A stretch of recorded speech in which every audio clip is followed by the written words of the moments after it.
তো বন্ধুরা, কেমন আছো তোমরা সবাই? আশা করি সবাই খুব ভালো আছো। দেখো, আজকে যে ব্যাপারে ডিসকাশন হবে সেটা হচ্ছে আমাদের সামনে যে পরীক্ষাটা হয়ে গেল, স্কুলের ক্লার্ক নিয়োগের যে পরীক্ষা, এসএসসি গ্রুপ সির যে পরীক্ষা, তার জেলাভিত্তিক কাট অফ কত যাবে সেটা নিয়ে ডিসকাশন হবে। আর তুমি টাইপিং টেস্টের প্রস্তুতি কীরকমভাবে নেবে, আর টাইপিং টেস্টে কীরকম কী হয়, তো সেই সব জিনিস নিয়ে আজকে ডিসকাশন হবে। তাছাড়া ডেঞ্জার জোন কোনটা হতে পারে, সেফ জোন কোনটা হতে পারে, সেগুলো সব এআই দিয়ে আমরা রিসার্চ করেছি। অনেক দিন ধরে আমরা খুঁটিনাটি দেখে অনেকদিন পর আমরা রিসার্চ করছি। তো দেখো ভিডিওটি, দেখো কি বলছে। মোট শূন্যপদ আছে 29,809টি। সেখানে যদি দুগুণ পরীক্ষার্থীকে ডাকা হয় তাহলে কম্পিউটার প্রফিসিয়েন্সি টেস্ট বা টাইপিং টেস্টের জন্য ডাক পাচ্ছেন 5,978 জন ডাক পাচ্ছেন। প্রায় আমি ধরেছি প্রায় 6,000 জন ডাক পাচ্ছেন। এটা কেন বললাম? কারণ লাস্ট যে ক্যান্ডিডেটটি কাট অফ ক্লিয়ার করবেন সেই নাম্বার যতজনের থাকবে, 300 জন হোক কি 200 জন হোক, সবাই কিন্তু ডাক পাচ্ছেন।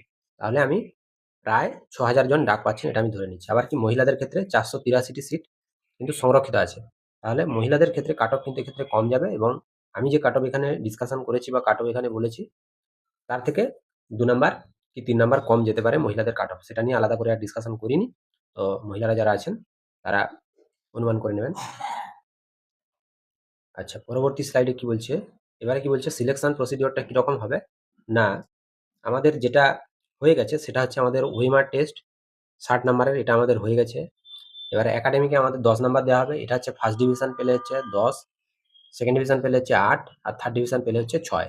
এটা হচ্ছে আমাদের নাম্বার বিভাজন করে দিয়েছে। আর কি বলছে, এক্সপিরিয়েন্সের 5 নাম্বার আছে, এবং এটা কাদের জন্য? এটা হচ্ছে যারা চাকরি করতেন আগে আগে যারা চাকরি করেছেন, যাদের সিমিলার এক্সপিরিয়েন্স আছে, যারা গ্রুপ সিতে আগে চাকরি করেছেন স্কুলে, তারা প্রতি 1 বছরের জন্য 1 নাম্বার করে পাবেন। তাহলে কেউ যদি সর্বোচ্চ 5 বছর চাকরি করে থাকেন তাহলে সে 5 নাম্বার পাচ্ছে। তাহলে ফার্স্ট যে মেরিট লিস্টটা তৈরি হবে সেটা হচ্ছে আমাদের 75 নাম্বারের হচ্ছে। 60 + 10 + 5 তাহলে 75 হয়ে গেল। এবারে সেকেন্ড ফেজে কি আছে? সেকেন্ড ফেজে আমাদের আছে সেকেন্ড মেরিট লিস্টের ক্ষেত্রে কীরকমভাবে এটা হবে না, টাইপিং টেস্ট 15 নাম্বার আর ইন্টারভিউ হচ্ছে 10 নাম্বার। এই যে 15 নাম্বার এটা কিন্তু খুব ভাইটাল। এই টাইপিং টেস্ট এটা কিন্তু খুব ভাইটাল হবে। কারণ কি বলছি, এখানে কিন্তু অনেকে যাদের প্র্যাকটিস নেই ঠিকঠাক, তারা কিন্তু এখানে ছিটকে যেতে পারে। আমি একটু পরে বলছি টাইপিং টেস্টের ব্যাপারে বিশদে বলছি। আচ্ছা, আপাতত পরবর্তী স্লাইডে যাওয়া যাক। এরপরে দেখো, এরপরে যে ব্যাপারে ডিসকাশন করেছি সেটা হচ্ছে আমাদের সেফ জোন কোনটা, মডারেট জোন কোনটা, আর ডেঞ্জার জোন কোনটা।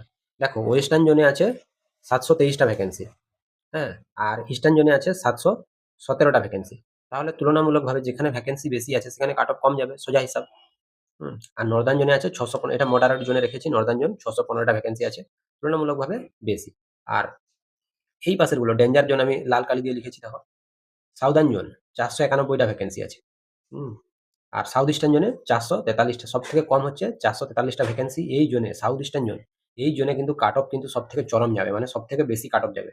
কারণ যেখানে পরীক্ষার্থী কম সেখানে স্বাভাবিকভাবেই কাট অফ বেশি চলে যাবে, তোমাদের একটা সাধারণ হিসাবেই তাই বলে। তাহলে দেখো, আমি safe zone, moderate zone, danger zone এখানে তোমাদেরকে বলে দিয়েছি। তাও আমি একবার এখানে হাইলাইট করে দিই। তাহলে দেখো, ওয়েস্টার্ন জোনে আছে 723টা ভ্যাকেন্সি, আর ইস্টার্ন জোনে আছে 717টা ভ্যাকেন্সি, নর্দার্ন জোনে আছে 615টা ভ্যাকেন্সি, আর সাউদার্ন জোনে আছে 491টা ভ্যাকেন্সি, আর সাউথ ইস্টার্ন জোনে আছে 443টা ভ্যাকেন্সি। তাহলে এই যে ভ্যাকেন্সিগুলো আছে, এই ভ্যাকেন্সির ভিত্তিতে কিন্তু কাট অফ নির্ধারিত হবে। তাহলে তোমরা বুঝতে পারলে ওয়েস্টার্ন জোন কিন্তু সব থেকে সেফ জোনে আছে, কারণ সেখানেই ভ্যাকেন্সিটা সব থেকে বেশি। দেখো, যত প্রায় 3000টা মতো ভ্যাকেন্সি আছে। এবার সেখানে সেই 3000-এর মধ্যে আমাদের কি হচ্ছে না, যারা আগে চাকরি করতেন, যে 5 বছরের 5 নাম্বারের যারা এক্সপিরিয়েন্স পাবে, তারা তারা কি বলতো, অনেকদিন ধরে পরীক্ষা মানে পড়াশোনার মধ্যে থেকে তারা নেই। প্রায় 10 বছর 15 বছর কেউ কেউ পড়াশোনা থেকে ডিটাচ। তাহলে সেখানে কিন্তু তারা, যে ধরো আমরা কেউ 50 পেয়েছি, হ্যাঁ, ধরো আমরা কেউ 50 পেয়েছি রিটিন এক্সামে, আর আমাদের তো এক্সপিরিয়েন্সের নাম্বার নেই। ধরো আমি আর 10 পাচ্ছি আমাদের একাডেমিকে, তাহলে আমাদের নাম্বার দাঁড়াচ্ছে হচ্ছে 60।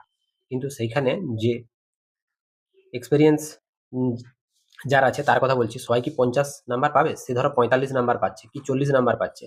তারপরে 10 + 5 এই করে তার দাঁড়াচ্ছে হচ্ছে আমাদের কত, 55।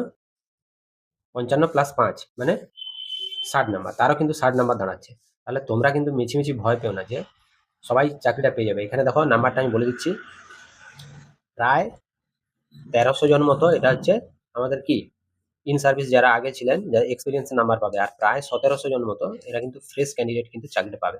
আর এই টাইপিং টেস্টে কিন্তু অনেকজনের মানে সিলেকশন পাকা করে দেবে, কারণ এখানে 15 নাম্বার আছে। এই 15 নাম্বারের মধ্যে তুমি যদি এখানে 10 12 এরকম তুলতে পারো, তাহলে কিন্তু তুমি অনেকটাই সেফ জোনে চলে যাবে। আর চাকরিটা কিন্তু অনেকটাই পাকা হয়ে যাবে। তো দেখো পরবর্তী স্লাইডে আরো ডিসকাশন আছে, বলছি আমি আস্তে আস্তে। দেখো আমি যে কাট অফটা এখানে দিয়েছি, তোমাদের এর থেকে যদি 2 নাম্বার কমও থাকে, তবুও তোমরা টাইপিং টেস্টের জন্য প্রিপারেশন নেবে, আগে এটা বলে দিই। দেখো আমি জোন ওয়াইজ ওয়েস্টার্ন জোনে আমি রেখেছি ইউআর হচ্ছে 55। এবারে অনেকে আরো কম বলতে পারে, কিন্তু দেখো যত দিন যাচ্ছে পরীক্ষার্থীর সংখ্যা কিন্তু বেড়েছে, কিন্তু সেইভাবে ভ্যাকেন্সি কিন্তু বাড়েনি। তাহলে আমরা যেখানে পিএসসি ক্লার্কশিপের পরীক্ষা দিই, সেখানে অন এভারেজ 5000 ভ্যাকেন্সি থাকে। তো সেই 5000 ভ্যাকেন্সির মধ্যে একটা ওয়েস্ট বেঙ্গলে, অল ওভার ওয়েস্ট বেঙ্গলে 5000 ভ্যাকেন্সি মানে অনেক ভ্যাকেন্সি। সেই তুলনায় 1700 ভ্যাকেন্সি এটা কিন্তু কোনো একদম সামান্য। তাই কাট অফ কিন্তু হাই যাওয়ার চান্সই খুবই বেশি। তো দেখো আমি ওয়েস্টার্ন জোনে রেখেছি 55 আনরিজার্ভের ক্ষেত্রে, ইস্টার্ন জোনে 56, নর্দার্ন জোনে 56, সাউথ ইস্টার্ন সাউদার্ন হচ্ছে 57, আর সাউথ ইস্টার্ন হচ্ছে 57। এইভাবে কিন্তু আমি সাজিয়েছি। আর ওবিসি এসসি প্রায় সমান থাকে।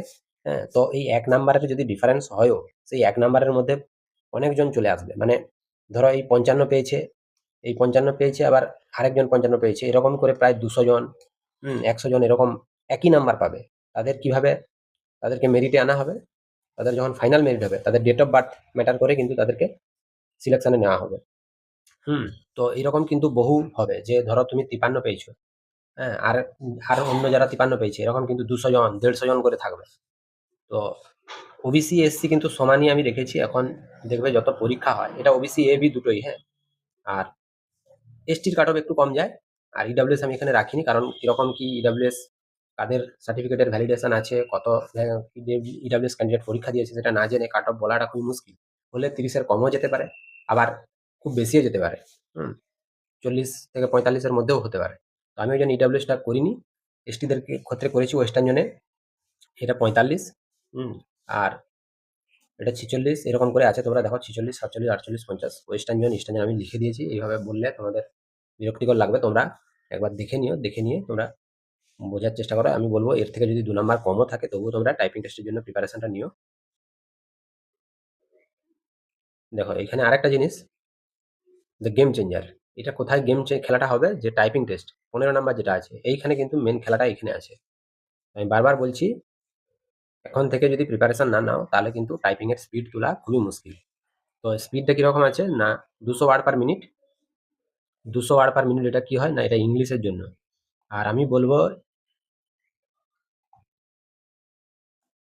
ইংলিশটাকেই তোমরা বেছে নিবে, কারণ কি ইংলিশটাকেই তোমরা বেছে নিবে, কারণ বাংলায় 100 ওয়ার্ড পার মিনিট হলেও বাংলায় বিভিন্ন রকম যুক্তাক্ষর থাকে, সেগুলো কিন্তু স্পিড তোলা আর সেই যুক্তাক্ষরের শর্টকাট কি মুখস্থ রেখে স্পিড তোলা কিন্তু অসম্ভব। তো তোমরা ইংলিশটাই ট্রাই করবে। আচ্ছা কি বলছি দেখো, এই টাইপিং টেস্টে অনেকজন ছিটকে যাবে, তাই ভালো করে প্রিপারেশন নাও। নতুনদের একটা ভালো সুযোগ আছে, আমি আগেও বলেছি। ফ্রেশ প্রায় 1700 ক্যান্ডিডেট এখানে চাকরিটা পাবে, প্রায় 1700 জন ক্যান্ডিডেট এখানে চাকরিটা পাবে। হ্যাঁ, নতুন ক্যান্ডিডেট চাকরি পাবে। তোমার নম্বর যদি কাট অফ থেকে 2 নাম্বার কমও থাকে, তবুও তুমি টাইপিং টেস্টের জন্য প্রিপারেশন নেবে। যদি তোমাদের সামনে পিএসসি ক্লার্কশিপের পরীক্ষা থাকে, বা টাইপিং যদি তুমি একবার শিখে রাখতে পারো, বিভিন্ন জায়গায় কাজে লাগবে। তবু বলবো যে যা হওয়ার হয়েছে। হুম তো টাইপিংটা তোমাদের যদি 50-এর উপরে, যদি আমি বলবো 50-এর উপরে যাদের নাম্বার আছে, জেনারেল হোক আর যে কোনো ক্যাটাগরি হোক, সে টাইপিং এর জন্য কিন্তু প্র্যাকটিসটা শুরু করে রাখো। তো আজকে এই পর্যন্ত ভিডিওটা ছিল। যদি তোমাদের ভালো লাগে, অবশ্যই বন্ধুদের সাথে শেয়ার করে দিও। ধন্যবাদ, দেখা হবে পরবর্তী কোনো এক ভিডিওতে।